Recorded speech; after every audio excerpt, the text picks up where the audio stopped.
Hey guys, Dennis here with Revog Games, and this is my first impressions review of the game Green Hell VR, which is now available on Oculus Quest 2. This game was originally developed by Creepy Jar, and it's actually on a PC 2D game. It's not a VR. This is being adapted to VR for the Oculus Quest. There's going to be a version for PC VR in a few months. So what is Green Hell VR? So it's actually an open world survival simulator. There's kind of a story aspect to it. That's kind of the part that I enjoy. But a lot of it is kind of making sure you can stay alive by eating food, drinking water, taking medicine, not getting hurt, and all that good stuff. While adapting it for the Quest VR, they had to downscale some of the map. Can't be quite as big. The number of items that you can craft in the game is reduced from what you could do in the PC version. I've currently played about 2 to 3 hours. I heard the game is about 10 hours long, and so far I'm enjoying it, though I think that if there wasn't a story mode to it, I wouldn't be playing just the survival mode. Interestingly enough, the game I think it's closest to is The Walking Dead Saints and Sinners. Obviously, you're not fighting zombies in a post-apocalyptic world. This doesn't really focus on shooting or killing things. It's more about trying to survive in the Amazon rainforest and kind of progress through the storyline. So with the graphics on the Oculus Quest 2, obviously there has to be some downscaling and reduction of the graphics, there's not quite as much foliage. It looks good for the Quest 2. You still get that immersion. You still feel like you're part of this Amazon rainforest, and you see a lot of things. Obviously, there's a lot of pop-up that happens on a lot of these Quest games. Zenith, which I mentioned in a previous review, there's a lot of pop-up in there. There's a lot of pop-up in here. It's just unavoidable. Now, the gameplay, it's kind of a hit and miss. I guess it depends on how much you like these survival type games. Do you like crafting items? Do you like making sure you maintain your levels in terms of dehydration, hunger, energy? You've got to sleep. What's cool is they give you this smartwatch that helps you kind of keep track of all those things. Personally, for me, the normal mode was a bit too much. It was kind of becoming annoying every time you'd have to drink. It seems like the character needed to be drinking water all the time and eating all the time, and anytime you slept, which would give you back your energy, you would then get hungry when you wake up and dehydrate, and there just wasn't enough items. So that's why I kind of put it down to an easier level, so that my character would be less focused on trying to survive and more focused on the story, which is what I cared about. Now, one of the gripes I have is that, this game is supposed to be a survival simulator, some people say, or whatever, survival type game.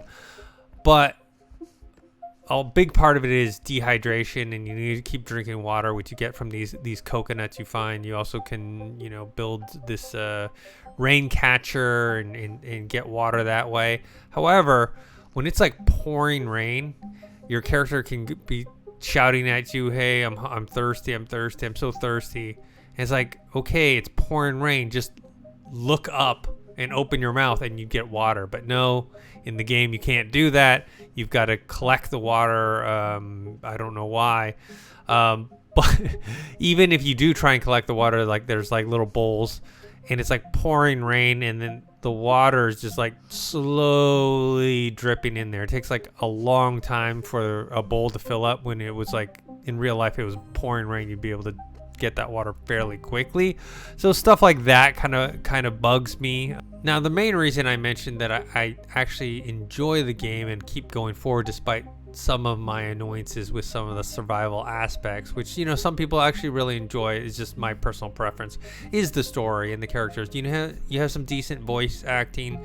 You play as Jake, who is an anthropologist, and your wife Mia, who's a linguist, is there with you, and you're kind of investigating this tribe called the Yabahuka tribe, and kind of they have some sort of immunity to diseases, and you're trying to find out that secret. And there's kind of like this whole backstory between your character and your wife and this tribe, and that's kind of what there's a mystery element to it, kind of like Lost, even though it's not on an island, but you're in this kind of remote place, and there's a lot of different kind of things happening and things that you discover, and you explore the rainforest.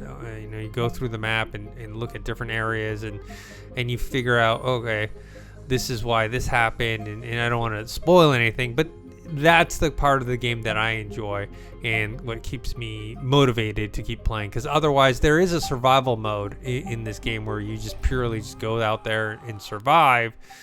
That is less appealing to me. It might appeal to other people, but for me it's like I'm not motivated by that. I want kind of a story and characters and mystery that keeps me going forward.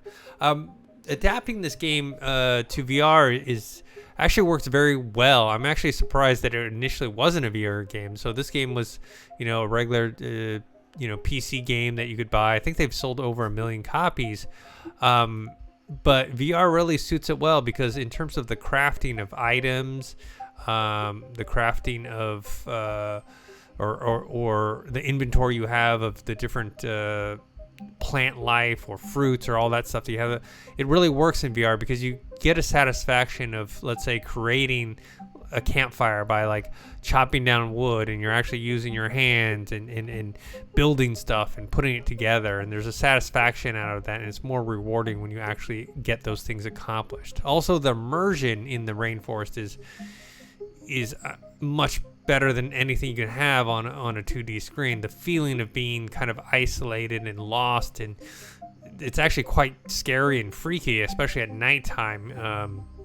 There's like rattlesnakes and spiders and all these things crawling around, and it just, the whole VR part of it makes you feel much more that you're in this world, and it makes you feel when you need to be scared or when you find something new. All that kind of plays into it.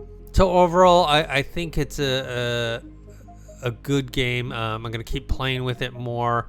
Like I said, I'm more interested in the story aspect. I do like some of the crafting and some of the survival aspects. I just think that, at least for me, the normal level was a bit too much, and I prefer kind of not focusing on that quite as much.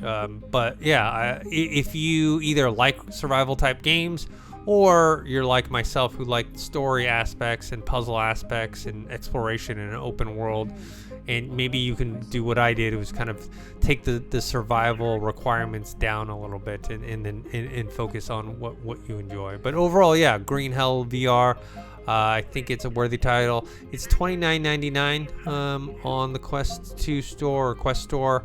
Yeah, I think for about 10 hours worth of games, I think it's worth it.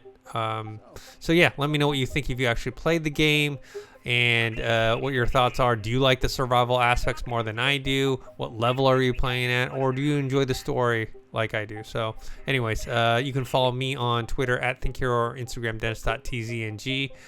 Make sure to subscribe to this YouTube channel, youtube.com/Revog. We also have a Discord channel and weekly games podcast, which you can find on Spotify and anchor.fm. Until next time, see you guys later.